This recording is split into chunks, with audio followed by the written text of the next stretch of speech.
우리 이 시간에는 우리가 읽은 말씀 열왕기하 2장 1절부터 6절까지의 말씀을 갖고 믿음의 여정이라는 제목으로 우리 같이 은혜를 나누겠습니다.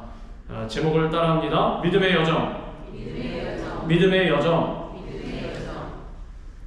성경에는 많은 인물들이 나옵니다. 하나님의 뜻대로 살아간 사람들도 있고 혹은 뜻대로 살아가지 않는 사람들도 있고 심지어는 예수님을 부정한 그러한 사람들, 예수님을 참소하고 공격한 사람들도 나오고 때로는 예수님을 잘 믿는 것 같다가 또 마음이 바뀌어서 멸망의 길로 간 사람들, 혹은 처음에는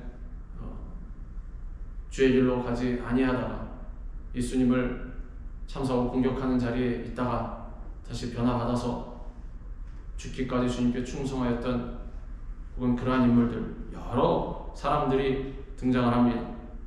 그 중에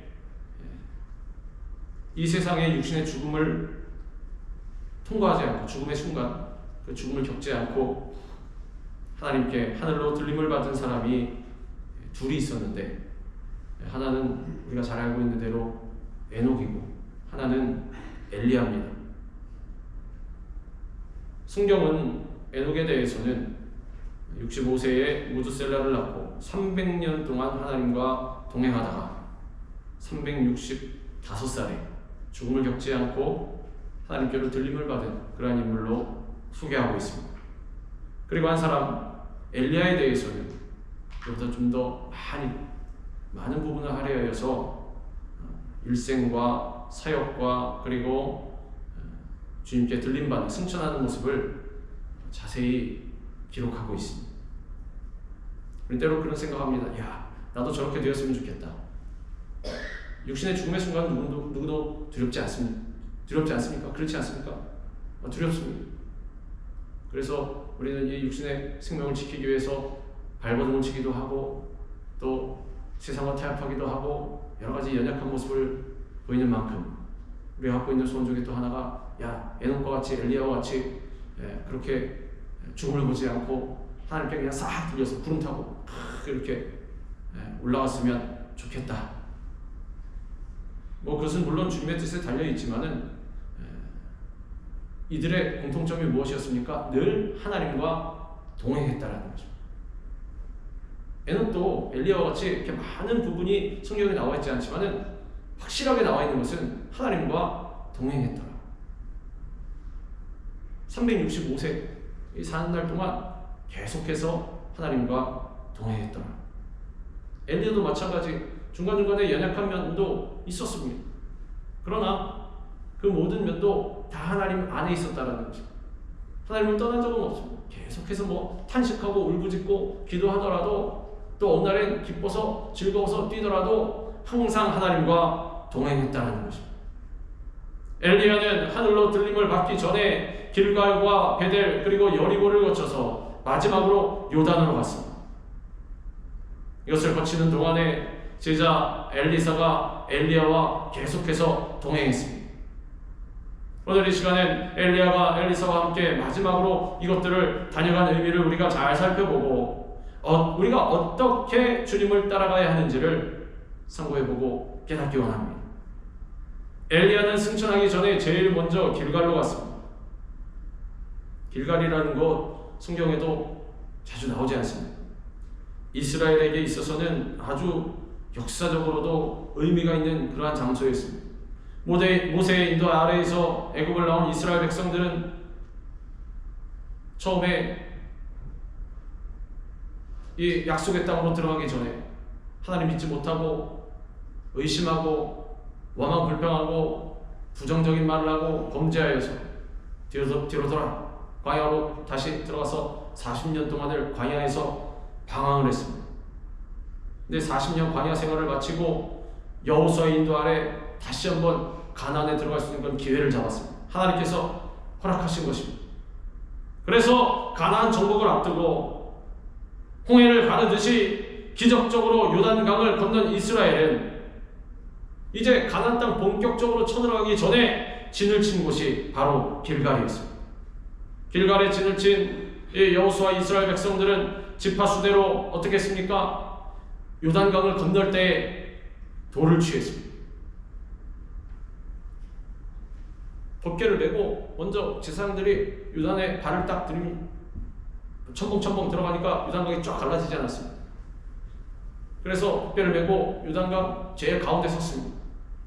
물이 모여있고 땅이 드러나고 백성들이 그 홍해를 건너듯이 다 건너간 다음에 여호수아가 뭐라고 지시를 했냐면 그 강 바닥에서 돌을 치워와라.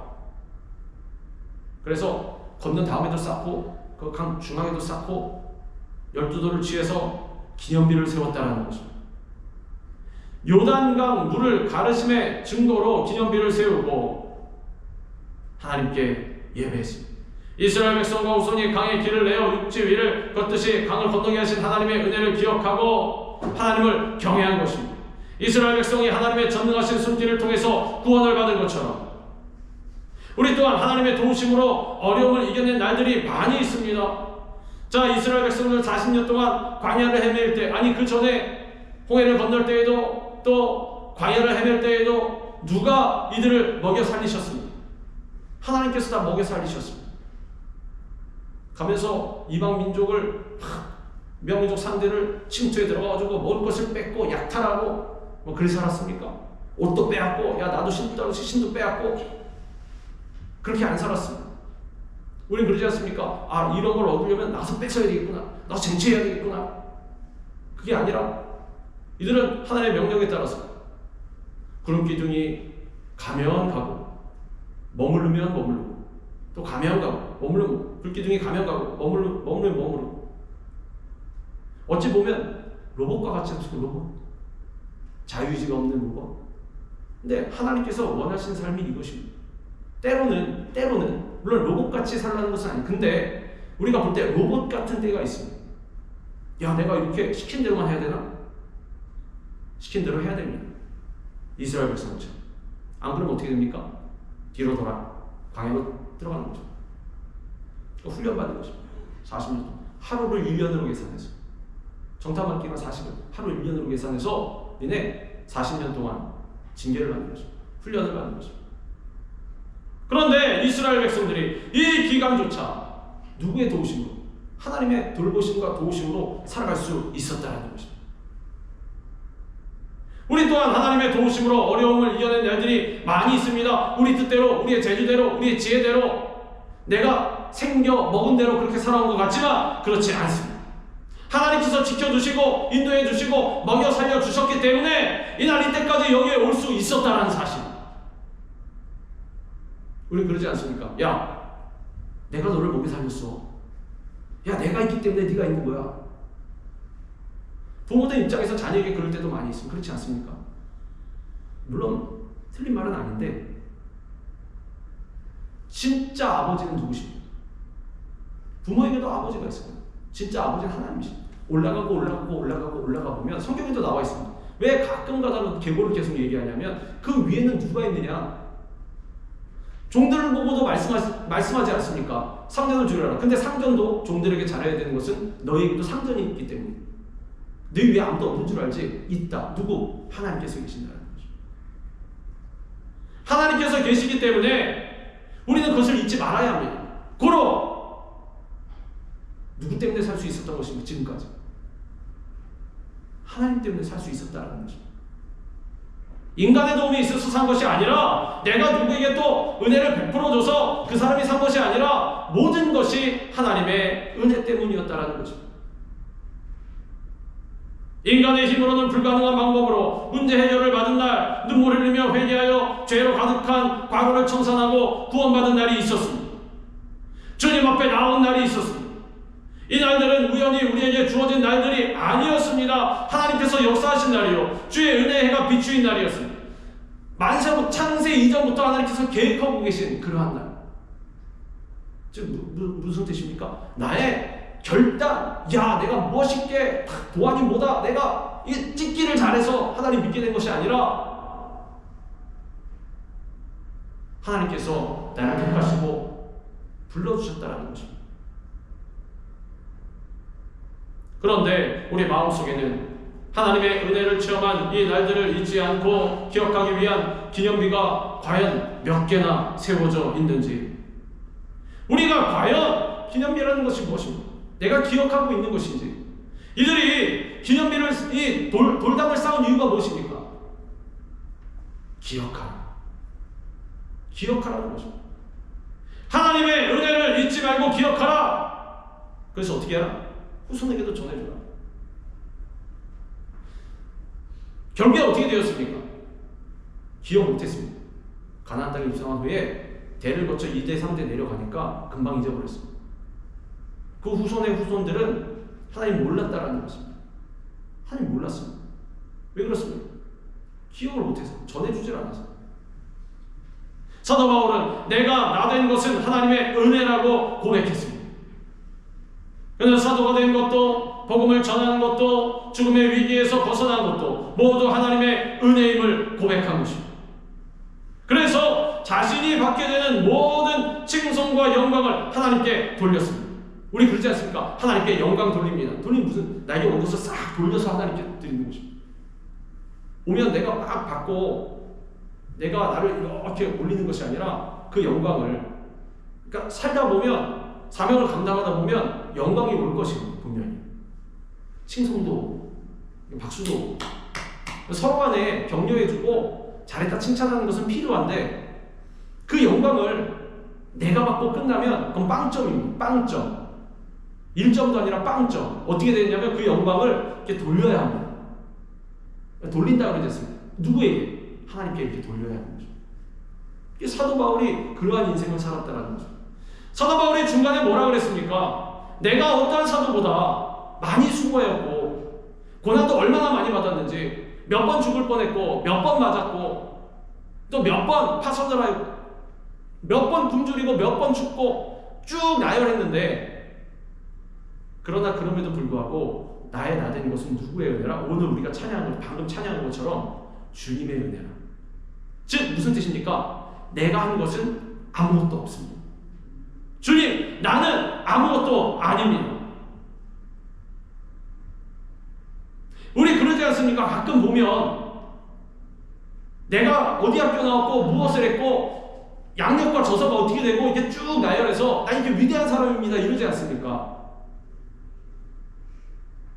안타깝게도 교역자들도, 저도 교역자지만 좀 창피합니다. 그런 거 보면 솔직히. 그 무슨 뜻입니까? 내가 있습니다. 나. 그리고 거기 크게 뭐 두 자든 세 자든 내 이름 딱딱딱 나. 예수님은 없습니다. 예수님 수단이고 딱딱딱 이름 세 장 박아서 기억하는 거죠. 내가 했다. 사진도 얼마나 멋있게 찍는지 다 해가지고. 인생 가운데 예수님을 잊어버렸다는 거죠. 무엇을 잊어버렸어요? 은혜를 잊어버렸다. 하나님의 은혜를 잊어버리고 잃어버렸어요. 그런데 사도 바울은 이 모든 것이 다 하나님의 은혜입니다.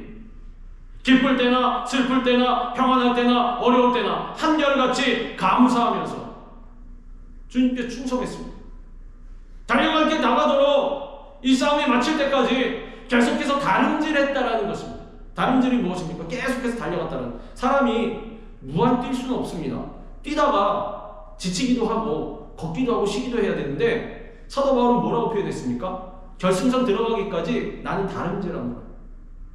끝까지 달려가다 보면 사람이, 마라톤 선수들도 그렇지 않습니까? 이 자신과의 싸움이 고통과예요. 심장이 터질 것 같은. 그 42.19km 뛰면은 쓰러지는 사람들도 있습니다. 사실 그 정도로 쉬지 않고 다름질하는 것이 힘듭니다. 달려가는 것이. 근데 사도 바울은 자기 인생의 여정을, 믿음의 여정을 그렇게 표현했습니다. 심장이 터질지라도 나는 달려가는 것을 멈추지 않겠다라는 것입니다. 우리 가끔 그러지 않습니까? 내가 사역을 너무 많이 해서 번아웃 됐습니다. 번아웃. 물론 사람이 연약하기 때문에 지칠 수는 있습니다. 근데 그게 나중에 어떻게 되면 습관이 됩니다. 어떻게 되냐면 나는 번아웃 될 수밖에 없는 사람이라고 계속해서 인정하고 들어가지 않습니까? 그러면 그 사람 계속해서 번아웃 됩니다.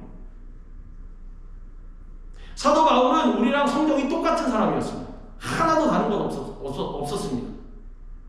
조금 좀 안 맞기만 해도 막 다투고 싸우고 막 이러기도 하고 바나바랑 막 다퉜다 그러지 않습니까? 그거 좀 안 맞는다고, 의견 안 맞는다고. 그런 정도로 연약한 사람이었는데 그 사명의 결단을 어떻게 했냐면은 달려갈 게 내가 달려가면서 절대로 멈추지 않겠습니다. 무엇 때문에 그렇게 할 수 있었다? 은혜를 잊지 않았기 때문에.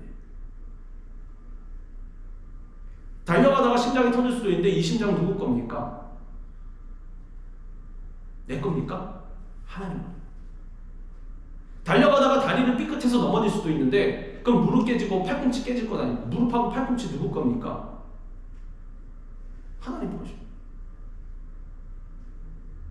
가다가 실수해서 어디 이렇게 나와 있으면 들이받을 수도 있습니다.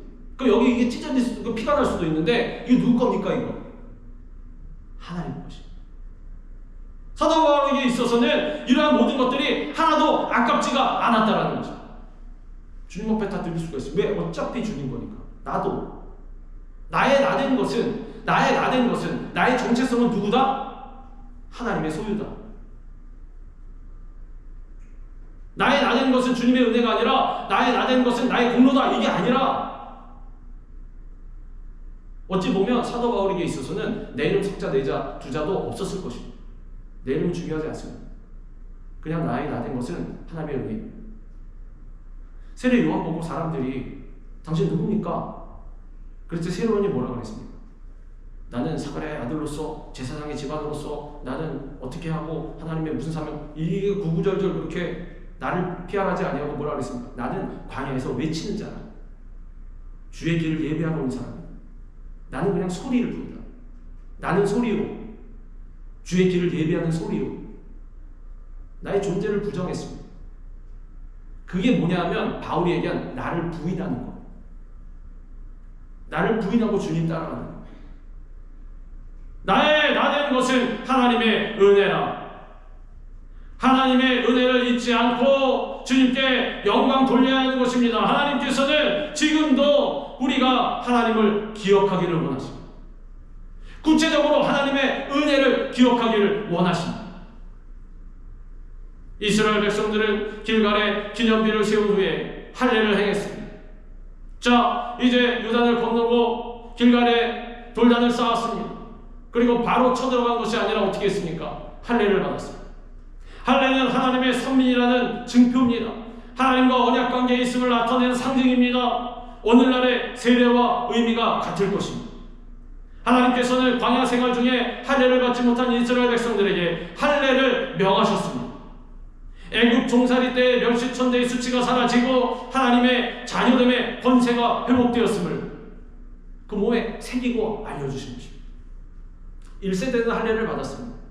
그런데 어떻게 되었습니까? 40년 동안 방황하면서 1세대 다 죽지 않았습니다. 그 2세대가 이제 어른들이 되었는데 이 사람들은 할례를 안 받았습니다. 그래서 이제 약속의 땅 가나안으로 딱 들어가기 전에, 정복전쟁을 하기 전에 너희가 지금 육적으로 쳐들어갈 것이지만 영적으로 먼저 준비가 돼야 된다. 정체성을 잃지 말아야 된다. 지금 내가 왜 싸우는지, 칼과 창을 들고 들어가서 왜 이민족과 싸워야 되는지 그 이유를 알아야 된다. 잘 먹고 잘 살기 위해서, 대대손손 뭐가 잘 되기 위해서, 나의 이름을 높이기 위해서, 그거 아니라는 것입니다.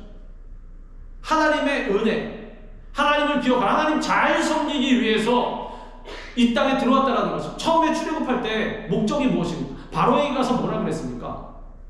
아, 우리가 이제 노예 생활에서 너무 힘들고 고통스럽고 우리는 이제 나라를 세워야 되겠으니 우리가 나가겠소 이랬습니까? 우린 이제 노예 생활 청산하고 당신들처럼 돈도 많이 벌고 잘 먹고 잘 살아야 되겠으니 땅도 차지해야 되겠으니 우린 나가겠소 이랬습니까? 목적이 무엇입니까? 바로에게 가서 얘기한 게 모세가 우리 하나님께 예배드려야 한다는 것입니다. 지금 여기 니네한테 노예로 잡혀 있으면 예배 못 드린다는 것입니다. 처음에 제공해준 집단까지 다 자기들이 주워다가 벽돌 모아야 되는데 예배드릴 시간이 어디 있습니까? 그렇게 못 살게 괴롭히는데. 딱 목적 한 가지였습니다. 우리 하나님께 예배드려야 되겠어. 왜? 우리는 선민들이기 때문에. 하나님의 약속의 자녀들이기 때문에. 그래서 출애굽한 것입니다. 그럼 약속의 땅으로 들어왔을 때에도 들어가서 뭘 해야 됩니까? 내 집 먼저 막 짓고 그 다음에 우리 집안부터 살리고 막 삽장 키우고 막 이래야 되겠습니까? 아닙니다. 하나님의 은혜를 기억하고 하나님께 예배드려야 한다는 거죠. 그것을 각인시키기 위해서 세례받으라, 할례받으라, 마음의 준비를 하라, 영적으로 깨어있으라. 그리고 들어가서 그 땅을 차지해도 의미가 있다라는 거죠. 그러지 않고서는 아무리 뭐 징기스칸이든 뭐든 간에 그런 사람들처럼 그렇게 땅을 많이 차지해도 아무 소용이 없다라는 거죠. 우리는 예수님을 믿고 난 후에 십자가 밑에서 승리의 제단을 쌓아야 합니다. 과거의 모든 죄와 절망, 수치와 슬픔은 다 떠나갔음 선포하고 과거의 굴레를 벗어버리고 변화된 승리자로 살아가야 합니다. 육적으로 힘들었을 때뿐만이 아니라 영적으로 침체되었을 때를 이제 다 벗어버려야 하는 것입니다. 어디 밑에서 제단을 쌓아야 합니까? 십자가 밑에서. 십자가 밑에 나와 내 짐을 풀었네. 우리 날마다 찬양하지 않습니까? 어디 밑으로 나가서? 십자가 밑으로 나가서. 자꾸 엉뚱한 데로 가면 안 됩니다. 그런데 정답 없습니다. 십자가 앞으로 나와야 하는 것입니다.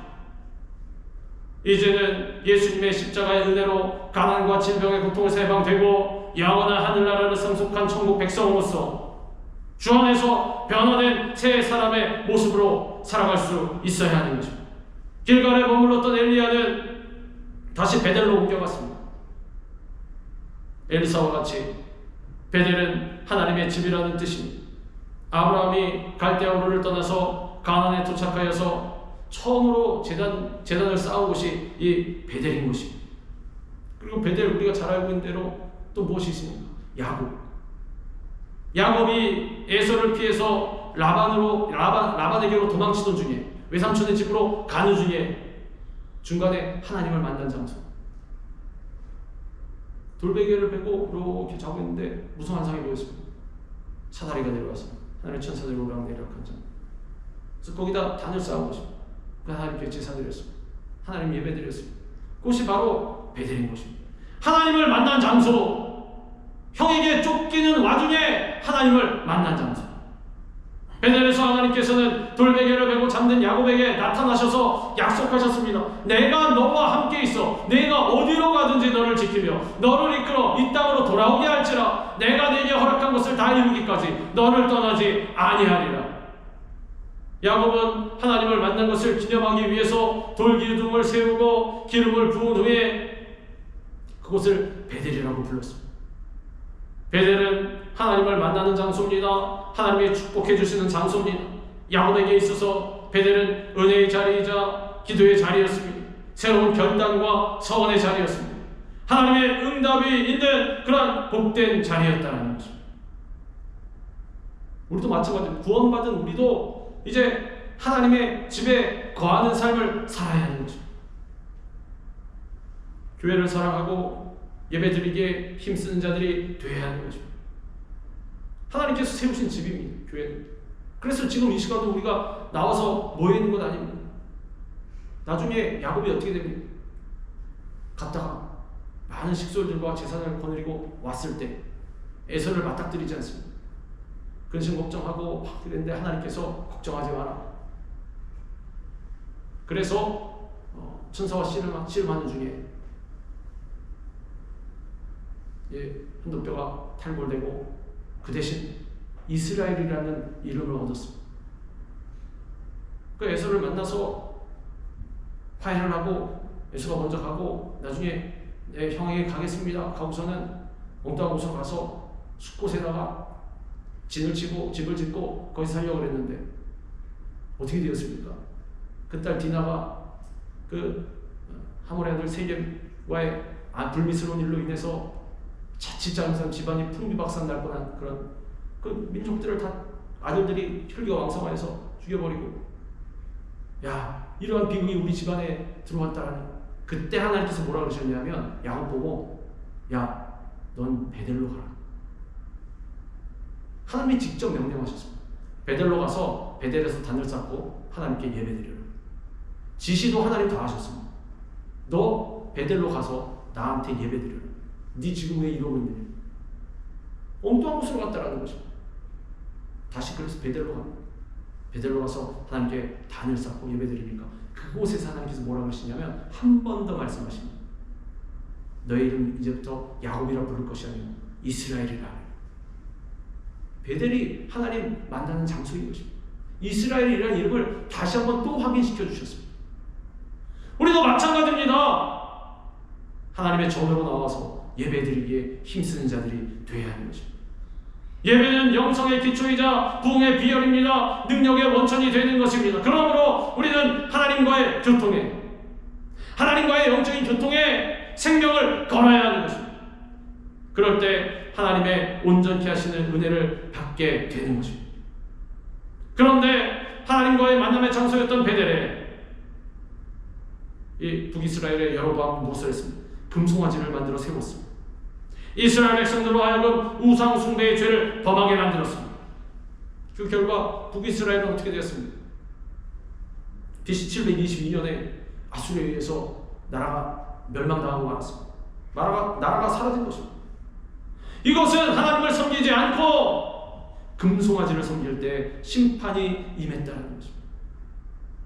교회도 마찬가지입니다. 교회가 교회 사명을 다하지 못하고 우리가 모여서 예배드리는 대신에 엉뚱한 것 하고 있습니다. 물질 만능주의, 이러한 우상에 빠져서는 절대로 안 된다는 것입니다. 하나님의 집을 절대로 더럽혀서는 안 됩니다. 나의 사적인 이익을 위해서 교회를 이용한다라든지, 교회에 와서 다른 것을 한다라든지, 세상 일을 도모하고 하나님께서 기뻐하시지 않아요. 예수님께서 뭐라고 하셨습니까? 예수님께서 혈기를 내신 것이 한번 성전에서 와서 돈 바꾸고 장사하고 동물 팔고 그랬어요. 내쫓아버렸어요. 노끈으로 채찍을 만들었어요. 돈 바꾼 자를 상을 둘러 엎으시고 의자를 집어 던지고. 요즘 같은 뭐라고 있습니까? 경찰에 신고해야 돼요. 예수님은 그걸 못 보셨습니다. 눈 뜨고 아버지 집에서, 하나님의 성전에서, 기도하는 성전에서 우린 모여서 주님께 기도하고 예배 드려야 한다는 것입니다. 물질도 마찬가지입니다. 물질을 주시는 이유가 무엇입니까? 하나님의 사명을 이루는 수단 중에 하나로 허락하신 것입니다. 하나님의 영광을 위해서 사용하도록 하기 위해서입니다. 나 혼자만 잘 먹고 잘 살려고 주님께서 주신 것이 아니라는 사실입니다. 하나님을 섬기기 위한 하나의 수단일 뿐입니다. 그러므로 물질을 얻고자 하는 수단으로 하나님을 섬기고 예배해서는 절대로 안 된다는 것입니다. 그 눈 가리고 아웅이지 사람을 속일 수 있어도 하나님은 절대로 못 속인다는, 우리 마음에 무슨 마음을 갖고 와서 앉아있는지, 내가 오늘 예배 잘 드려서 하나님께 떡고물을 하나 더 얻으리라, 내가 재산 많이 더 얻으리라, 돈도 많이 하나님께 얻으리라, 이런 생각 갖고 나왔는지, 하나님 바울처럼 나의 나되는 것은 하나님의 은혜, 내가 갖고 있는 모든 소유도 나의 생명과 다 하나님 것입니다. 주시든 가져가시든 하나님의 은혜입니다. 요처럼 주신 이도 여호와시니 취하신 이도 여호와시니 하나님께서만 찬양받으실지어다. 그러한 마음으로 나와서 앉아있는지. 물질이 우상이 되면 그때부터 문제가 생겨나는 것입니다. 외적으로 많은 재산을 갖고 있는 사람은 말하는 것이 아닙니다. 돈이 별로 없는 사람들도 마찬가지입니다. 물질을 많이 갖고 있지 않은 사람들도 만약에 작은 물질 하나를 일희일비한다면 하나님께서 절대로 기뻐하시지 않는다는 것입니다. 그것 때문에 사람 미워하고 성내고 싸우고 눈 흘리고, 그러면 절대로 안 돼요. 물질이 우상이 되면 그때부터 문제가 생겨나는 것입니다. 성도의 신앙과 삶이 부패하게 됩니다. 그러므로 우리는 자신을 위해 물질을 쌓아두는 곳간의 삶이 아니라 하나님의 목적을 위해 물질을 흘려보내는 축복의 통로의 삶을 살아야 하는 것입니다. 물질을 계속 흘려보내는 것입니다. 돈이 흐른다고 됐습니다. 그러니까 나라 경제도 돈이 안 흐르면, 땅 막혀버리면 아무리 쌓아놓은 것이 많을지라도 나라가 무너집니다. 그 돈이 흘러간다라고 돈을 계속 잘 흘려보내는 나라가 잘 되지 않습니다. 우리가 주신 물질 마찬가지입니다. 그 원리가 어디서 없겠습니까? 그 원리를 하나님께서 갖다 쓰신 것이 아니라 하나님께로부터 그 원리가 온 것입니다. 이 세상 하나님 만드셨습니다. 우리도 마찬가지입니다. 수단과 목적이 본말이 바뀌지 않도록 우리는 그런 것에 있어서도 순수한 신앙을 회복하기 위해 늘 힘써야 하는 것입니다. 엘리야는 길갈에서 베델로 가고 그 다음에 여리고로 나아갔습니다.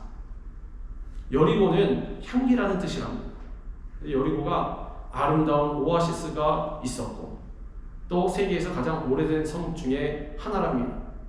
누가복음에서 강도 만난 자가 선한 사마리아인의 도움을 받은 곳이 여리고였습니다. 그리고 뽕나무에 올라간 삭개오가 예수님을 만난 곳이 바로 여리고였습니다. 그리고 맹인 바디메오가 눈을 뜬 곳도 어디였냐면 여리고였습니다. 여리고에서 예수님을 만난 사람들의 삶은 완전히 변화되었다라는 것입니다. 이와 마찬가지로 우리 그리스도인의 삶은 교회를 출석하는 그 차원을 넘어서서 살아계신 하나님을 직접 만나는, 하나님을 체험할 수 있는 체험적인 신앙으로 바뀌어야 하는 것입니다. 이들이 먹고 살기 좋은 여리고에서 잘 먹고 잘 살았더라, 이게 아니라 그런 환경 속에서도 우리 주님을 만났다는 것입니다. 삭개는 어떻게 되었습니까? 아주 부자였습니다. 세리 중에 세리장. 그런데 예수님 만나니까 어떻게 되었습니까? 주님, 내 재산의 대부분을 다 불쌍한 사람 돕겠습니다. 뭐 절반이라고 그랬는데 부자에게 있어서는 절반이 뭐 10분의 1은 되는 게 힘든 게 부자인데, 그런데 내가 빼앗고 투색한 것이 있으면 3배, 4배나 갚겠습니다. 완전히 변화되는 신앙, 체험적인 신앙으로 바뀌었다라는 것입니다. 더 나아가 생각하고 말하고 행동하는 모든 영역에서 우리 예수 그리스도의 향기를 나타내는 제자의 삶으로 변화되어야 하는 것입니다. 여러분 또한 출애굽한 이스라엘 백성들이 가나안 정복을 위해 제일 먼저 공략한 성이었습니다. 야자수가 우거져 있고 아주 좋은 기후 조건을 지닌 휴양 도시였던 이 여리고, 가나안 도성 중에서 가장 아름답고 살기 좋은 젖과 꿀이 흐르는, 그야말로 젖과 꿀이 흐르는 풍요한 도성이었습니다. 그런데 이스라엘 백성이 가나안 정복을 위해서 반드시 무너뜨려야 했던 것이 무엇이냐면 여리고성이었습니다. 돌아가도 안 됐습니다. 이 성을 짓밟고 무너뜨려야 했다는 것입니다. 이와 같이 성숙한 그리스도인들이 되기 위해서는 풍요로움에 빠져있으면 안 돼요. 거기에만 매몰되어 있으면 안 돼요. 물론 좋은 환경도 주님이 주시는 것일 것입니다. 근데 거기만 매몰되어 있어서 모든 개념이 거기에만 치우쳐져 있어서 나의 꿈과 비전도 그것을 향해 있으면 신앙이 망하게 됩니다. 자기 만족의 성을 우리는 무너뜨려야 합니다. 하나님을 멀리 떠나게 되는 것, 풍요로움에 빠져서 하나님 멀리 떠나게 되는 것을 경계해야 하는 것입니다.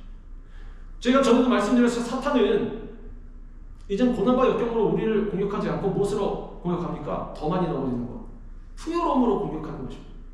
등 따스고 배부르게 만들어 줌으로써 나태하고 게으르게 만드는 것입니다. 아, 이만큼이면 됐지, 뭐 문제 없잖아, 먹고 사는데 풍족하고 교회 잘 다니고 앞으로 더 나아가지를 않는다는 것입니다. 우리의 신앙은 그렇습니다. 강물을 거슬러 올라가는 것과 같다고 계속해서 말씀드렸습니다. 가만히 있으면 뒤로 밀려갑니다. 반드시 그렇습니다. 우리 신앙은 그렇습니다. 계속해서 노를 지어서 땀 흘리면서 나아가야 제자리일까? 더 열심히 해야 조금씩 앞으로 나아간다는 것입니다. 우리는 물론 앞으로도 하나님의 축복을 많이 받게 될 것입니다. 하나님께서 하늘문을 여시고 축복하실 때 우리는 그 풍요로움에만 머물러 있지 말고 받은 것을 베풀고 나누는 우리가 되어야 하는 것입니다. 나눌 때 부어주신 하나님의 또 다른 은혜를 체험하는 우리가 될 수 있는 것입니다. 외적인 것뿐만이 아니라 신앙도 마찬가지입니다. 계속해서 선한 영향력을 끼쳐야 하는 것입니다. 사람들에게 도전이 될 수 있는 그러한 신앙의 수준이 되어야 하는 것입니다. 그래서 우리의 삶을 통해 그리스도의 모습이 만방에 증거될 수 있어야 하는 것입니다. 마지막으로 엘리야는 요단으로 갔습니다. 요단은 북쪽의 헐몬산으로부터 남쪽 사해로 흐르는 강입니다. 약속의 땅 가나안에 들어가기 전에 반드시 건너야 하는 그러한 강입니다. 신앙에 있어서는 뭐라고 말합니까? 하나님의 축복을 받기 위해 반드시 통과해야 하는 단계. 옛사람을 버리고 자신을 십자가에 못 박는 삶, 성령 충만한 삶에 비유되기도 하는 것입니다. 많은 사람들이 요단에서 세례를 받음으로 옛사람을 버리고 새사람이 되었습니다. 예수님도 어떻게 하셨습니까? 요단에서 세례를 받으셨다는 것입니다. 요단강에 도착한 엘리야가 자신의 겉옷을 말아서 물을 치니까 어떻게 되었습니까? 강이 이리저리 갈라져서 엘리야하고 엘리사는 육지 위로 건널 수 있게 되었습니다. 요단강을 건넌 엘리야는 이제 하나님께서 자신을 취하시리라는 것을 알고 엘리사에게 구하는 것이 무엇인지를 물었습니다. 엘리사는 뭐라 그랬습니까? 엘리야에 있었던 이 성령의 역사가 갑절이나 나에게 있기를 원합니다. 선생님에게 있던 그 성령의 역사 하나님께서 나에게 갑절이나 주시기 원합니다. 엘리야가 뭐라 그럽니까? 내가 어려운 일을 구하는도다. 왜냐하면 성령 충만은 엘리야가 주는 것이 아닙니다. 하나님께서 주시는 것입니다. 그리고 어떤 사람이냐? 자신을 십자가에 못 박아야만, 내가 꼿꼿이 다 살아있는데, 내 안에 내가 꽉 차 있는데, 아니면 다른 세상에 가치가 꽉 차 있는데 성령 충만함도 주시옵소서 그거 안 된다라는 것입니다. 옛사람을 버려야만 받을 수 있는 것이기 때문에 엘리야는 네가 어려운 것을 구하는구나. 그리고 하나님께서 나를 취하여 올라가는 모습을 내가 보면 네 이 바람, 네 요구가 이루어질 것이라고 그렇게 말했습니다. 무슨 뜻입니까? 끝까지 주의 길을 갔던 스승 엘리야를 따라감으로써 똑같은 믿음의 여정을 계속하겠다는 결단이 필요하다라는 것입니다. 이르되 내가 어려운 일을 구하는도다. 그러나 나를 내게서 데려가시는 것을 내가 보며 그 일이 내게 이루어지려니와 그렇지 아니하면 이루어지지 아니하리라. 오늘 읽은 본문에 뭐라고 되어 있습니까? 그래 쭉 1절부터 6절까지 읽었는데 가는 곳마다 엘리야가 엘리사에게 야 너 여기 그냥 나 따라오지 있어라. 알았지? 나만 간다. 엘리사가 뭐라고 합니까? 엘리야의 이 지시를 따르지 않습니다. 아니요, 나 선생님 따라갈 건데요. 그 다음 도착지에 가서도 너에게 머물러 있어라. 여기 가서 너 머물러 있어라. 하나님께서 나를 어디로 가라고 하신다. 나만 가겠다. 아니요, 전 따라가겠습니다. 스승의 지시를 어긴 건 아닙니까? 두 가지가 있습니다. 명령은 진짜 따라야 할 것이 있고 아니면은 명령이 아닌 것이 있습니다. 우리 전쟁터에서 호위를 당했습니다. 호위를 당했는데 지휘관이 내가 여기서 적들을 막고 있을 테니 그러니까 나를 희생할 테니 너희는 빠져나가라. 소대원들 보고. 그럼 소대원들이 네! 명령에 따르겠습니다. 잘 계십시오. 그리고 딱 가는 것이 아니라 소대원들 중에 몇 명이 대장님 전 대장님과 함께 남겠습니다. 같이 가십시다. 우리 전우 아닙니까? 이런 사람이 있고 어떻습니까? 엘리사는 후자인 것입니다. 그렇지 않습니까? 죽더라도 따라가겠습니다. 선생님의 길을. 그러니 나에게 성령의 능력이 갑절이나 더할 수 있도록 선생님 나에게 길을 알려주시오. 그랬더니 뭐라 그럽니까? 끝까지 스승을 따라간 이 엘리사는 결국에는 엘리야가 불마가 불병거를 타고 하늘로 올라가는 위대한 사건을 목격할 수 있었고 흔들리지 않고 믿음으로 주의 길을 가겠노라는 결단을 행함으로 보이게 되었다는 것입니다. 이것이 어찌 보면 시험이었습니다. 끝까지 주의 길을 가겠습니다. 누구처럼? 당신처럼, 나의 스승처럼 그 결단을 하나님께서 보셨다는 것입니다. 성령의 능력을 갑절로 받아라. 성령 하나님께서 신약시대 예수님 오신 이후에만 오셨습니까? 아닙니다. 지금 여기 성령의 능력이 갑절. 다윗도 뭐라고 고백했습니까? 주의 성령을 내게서 거두지 마옵소서. 우리 그렇게 생각합니다. 하나님 은혜와 사랑이 많으시니까 그냥 가만히 있어도 나에게 성령을 주실 거야. 나의 아픔과 나의 고통을 왜 모르시겠어? 그러니까 내가 미처 힘들고 어려워서 간구하지 못한 것도 아실 거야. 그러니 나에게 성령을 주시겠지. 물론 하나님 그러실 수 있으신 분입니다. 그건 맞습니다. 맞는데 적어도 마음을 비우는 결단, 하나님만 따라가겠노라고 나의 생명을 드리겠다는 결단은 필요합니다. 왜 다윗이 하나님 앞에 시편을 통해서 자신의 고백을 통해서 주의 성령을 내게서 거두지 마옵소서. 다윗은 처음부터 선택받은 사람이었습니다. 하나님께. 그렇지 않습니까? 뭘 잘했다고? 선택받은 사람이었습니다. 그러면 좀 뻔뻔해도 됩니다. 나를 선택하셨으니 나를 사용하실 것이니 내가 좀 실수해도 하나님께서 용서해 주시고 성령을 안 거두시겠지. 성령 당연히 주시겠지. 다윗이 바보가 아니었습니다. 그럼 뭐라 그랬습니까? 주의 성령을 내게서 거두지 마옵소서. 주님 성령을 주옵소서. 시간 남고 에너지가 남아서 그냥 멋있어 보이려고 고백한 것이 아닙니다. 다윗은 이 원리를 잘 알고 있었습니다. 내가 죄를 짓고 불의하고 하나님을 떠나면 성령께서 나와 함께 하시지 않는구나. 반대로 내가 열심히 주님께 구해야 주님께서 주시겠고 구하는 자에게 좋은 것을 주시지 않겠느냐. 구하는 자에게 성령을 주시지 않겠느냐. 우리 예수님께서 하신 말씀이었습니다. 받지 못하고 구하지 아니하기 때문이라고 주님께서 말씀하셨습니다. 구하라는 거죠. 다만 나의 정욕을 위해서 엉뚱한 거 구하지 마시고 성령님을 나에게 주옵소서. 누구처럼? 엘리사처럼. 끝까지 주님을 따라가겠습니다. 이 엘리사의 열심과 진심은 오늘날 예수 그리스도를 따르는 우리들에게 귀한 모범이 되고 귀감이 되는 것입니다. 엘리사는 갑절의 성령 충만을 받을 자격이 있음을 주님께 인정받았습니다. 하나님께서는 목숨을 걸고 엘리야를 따라갔던 엘리사에게 갑절의 성령의 역사를 허락하신 것입니다. 어떻게 되었습니까? 똑같이 스승 불방과 불방과 타고 올라간 다음에 와서 똑같이 스승의 옷을 말아서 너는 물을 치니 물이 쫙쫙쫙쫙 다 갈라져 버렸습니다.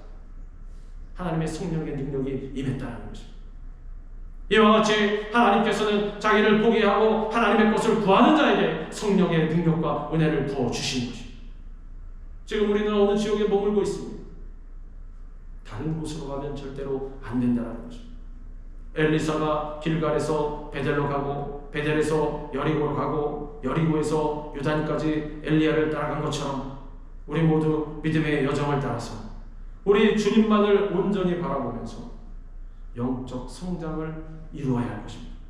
그리고 영적 성장을 이루어서 성령의 충만함을 받아 예수님의 향기를 삶 가운데 주님께 헌신하는 삶을 살아가는 하나님의 백성들 오늘 이 시간 다 될 수 있기를 우리 주님의 이름으로 축원합니다. 기도하겠습니다.